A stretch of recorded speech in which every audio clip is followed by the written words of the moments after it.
માતૃદિવસ નિમિત્તે વડોદરાના સુભાનપુરા સ્થિત ગ્રાન્ડ ગાયત્રી હોલ ખાતે ગાયત્રી પરિવાર દ્વારા આવો ઘડીએ સંસ્કારવાન પેઢી કાર્યક્રમનું ભવ્ય આયોજન કરવામાં આવ્યું હતું। આ અનોખા સેવા યજ્ઞમાં 108 સગર્ભા માતાઓએ ઉત્સાહભેર ભાગ લીધો હતો। કાર્યક્રમ દરમિયાન ગાયનેકોલોજિસ્ટ ડોક્ટર નીરજ શાહ અને ડોક્ટર રાખીબેન શાહે ગર્ભાવસ્થામાં આહાર અને માનસિક સ્વાસ્થ્યનું મહત્વ સમજાવ્યું હતું। શાંતિકુંજ હરિદ્વારના માર્ગદર્શન હેઠળ महिलाओं ने पुंसवन संस्कार आपवामां आव्या हता।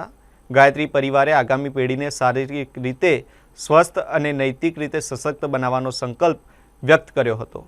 उमाबेन पंड्याए आहार विहार योग अंगे मार्गदर्शन आप्युं हतुं, ज्यारे मीनाक्षीबेन काबरियाए गर्भकांडનું सुंदर वर्णन कर्युं हतुं। दीप यज्ञ साथे कार्यक्रम आध्यात्मिक और संस्कारमय वातावरण वच्चे संपन्न थयो हतो। गायत्री परिवार वडोदरा અને પરિણ્યમ ગ્રુપ દ્વારા આજે 108 બહેનોનું અમારું લક્ષ્યાંક હતું, જ્યારે આજે 124 બહેનો સજોડે અહીંયા પધારી અને આ દિવ્ય સંસ્કારને સંપન્ન કર્યો છે। આની પાછળનું લક્ષ્ય એક જ છે કે મનુષ્યમાં દેવત્વનો ઉદય અને ધરતી પર સ્વર્ગનું અવતરણ।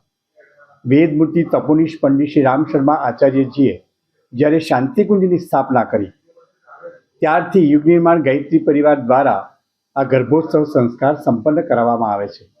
વડોદરા શહેરની દરેક શાખાઓમાં, ચેતના કેન્દ્રોની અંદર અને શક્તિપીઠ ઉપર સતત આ દિવ્ય સંસ્કાર સંપન્ન કરાવવામાં આવતા હોય છે।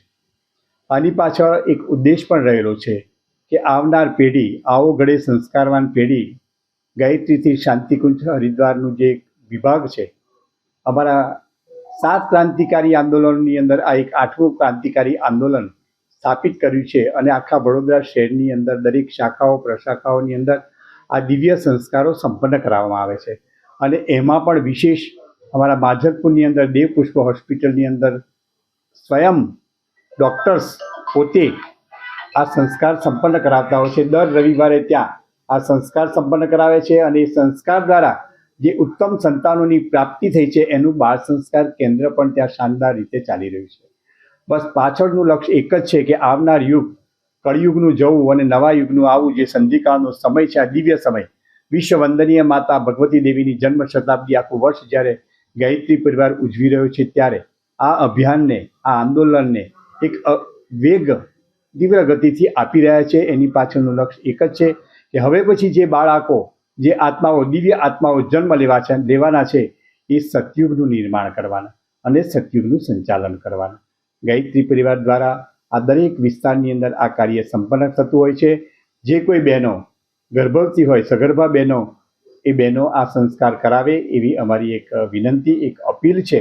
આજે પણ અમારા પરિણ્યમ ગ્રુપની ટીમ દ્વારા અલગ અલગ આંગણવાડીઓમાં જઈ અને સંપર્ક કરી અને દરેક વિભાગમાંથી આ બહેનોને અહીંયા એકત્ર કરવામાં આવી છે। પરિણ્યમ ગ્રુપની યુવા ટીમે પણ ખૂબ મહેનત કરી છે, દરેક શાખા સંચાલકોએ પણ ખૂબ મહેનત કરી છે। એના દ્વારા જ આજે 124 સગર્ભા બહેનો અહીંયા પધારી છે અને તેઓને આ દિવ્ય સંસ્કાર અમે સંપન્ન કરાવ્યો છે। હા, આજે માતૃદિવસ છે, એ પણ અમારું પરમ સૌભાગ્ય છે કે આજે બહેનો પધારી છે, જે 124 સગર્ભા બહેનો, તેઓ માતા બનવાની ને આજે માતૃદિવસ, એમને એક દિવ્ય ઉર્જા, દિવ્ય શક્તિ પ્રાપ્ત થાય એવી અમારા ગાયત્રી પરિવાર દ્વારા મંગળ શુભકામનાઓ, શુભેચ્છાઓ।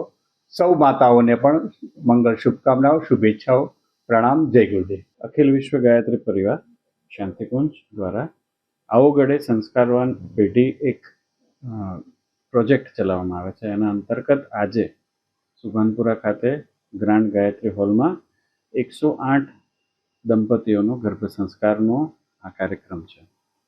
ગર્ભ સંસ્કારની પ્રક્રિયા એટલે કે બાળક જ્યારે પેટમાં જ હોય ત્યારે જ એના શરીરમાં રહેલા ખરાબ જે સંસ્કાર છે, પૂર્વજન્મના કુસંસ્કારોને કાઢી અને એને સારા સંસ્કાર આપવાની પ્રક્રિયા। એટલે જ્યારે બાળક જન્મે છે ત્યારે કોઈ પણ પ્રકારના ખરાબ સંસ્કાર વગરનું હોય છે, જે આગળ જતાં ઉત્તમ નાગરિક તરીકે પ્રસ્થાપિત થાય છે। ગાયત્રી પરિવારના બહેનો, ભાઈઓ, વરણ્ય ગ્રુપ દ્વારા, વડોદરા શહેર દ્વારા, ગાયત્રી પરિવાર દ્વારા આ આખી જે પ્રક્રિયા છે, આખા કાર્યક્રમનું છે, એનું ઘણી જ મહેનત, ઘણી જ કાર્યક્રમ કરવામાં આવે છે અને આ ડે ટુ ડે પ્રક્રિયા છે। આ માધ્યમ દ્વારા હું વડોદરા શહેરના દરેક ભાવિ થનાર માતા પિતાઓને હું વિનંતી કરીશ કે વધારેમાં વધારે આ સંસ્કારની પ્રક્રિયાની અંદર જોડાય. એના માટે તમે કોઈ પણ નજીકના ગાયત્રી પરિવારની શાખાના કોઈ પણ પરિજનનો તમે સંપર્ક કરી શકો છો. ધન્યવાદ. હું doctor Neeraj Shah, Devpushp hospital, gynaecology.